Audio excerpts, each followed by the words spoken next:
Good evening. The Prime Minister has defended his handling of the controversy surrounding Maria Miller, who resigned today as Culture Secretary following the row about her expenses. Labour accused Mr Cameron of a terrible error of judgment for refusing to sack her. The Prime Minister said that more needed to be done to put Parliament's integrity beyond doubt. Mrs Miller's place in the Cabinet has been taken by Sajid Javid. He's the first British Asian to become a Secretary of State. Our political editor, Nick Robinson, has this report. Going, gone. The pressure simply too much. The news broke first thing this morning that Maria Miller had lost the will to fight on. Some breaking news. The Culture Secretary, Maria Miller, Downing Street, has revealed this morning that she has resigned. I hoped that I could stay, but it's become clear to me over the last few days that this has become an enormous distraction. By distraction, she means this. 7 days of hostile headlines, which began when an inquiry into her expense claims ordered her to stand up and apologise to the Commons, which she did, sort of. The committee has recommended that I apologise to the House for my attitude to the Commissioner's inquiries, and I, of course, unreservedly apologise.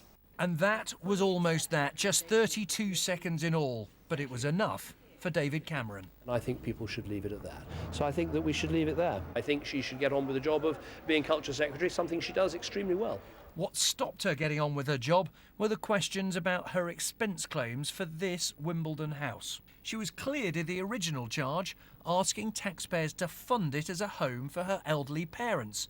But the Standards Committee of MPs asked her to pay back almost £6,000 because she'd failed to cut her mortgage claims when interest rates fell. The Independent Parliamentary Commissioner originally suggested she should pay back much more, £45,000, arguing that she also shouldn't have remortgaged the property. David Cameron's aides claim that if she hadn't quit, he would have defended her again today at Prime Minister's questions. He said 6 days ago she had done the right thing and we should leave it at that. Does he now recognise this was a terrible error of judgment? The answer was no. It was right, David Cameron said, to give Maria Miller the chance to apologise and to clear her name. This is a good and honest Parliament with good and hard-working people in it.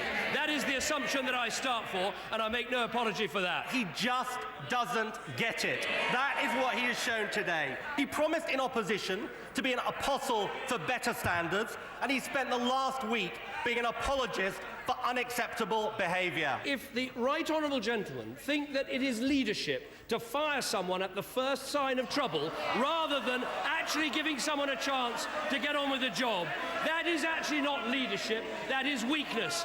What did for Maria Miller was the fact that Number 10 was told by many Tory MPs that she was costing them votes, a message which was passed on to her yesterday loud and clear, a message she could easily have heard for herself here on the streets of her Basingstoke constituency. Anything like that, if the normal person had done it, we would be locked up.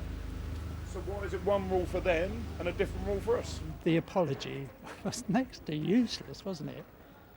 The only winner today is Sajid Javid, the new Culture Secretary, who's the son of a Pakistani bus driver and his party's first Muslim MP.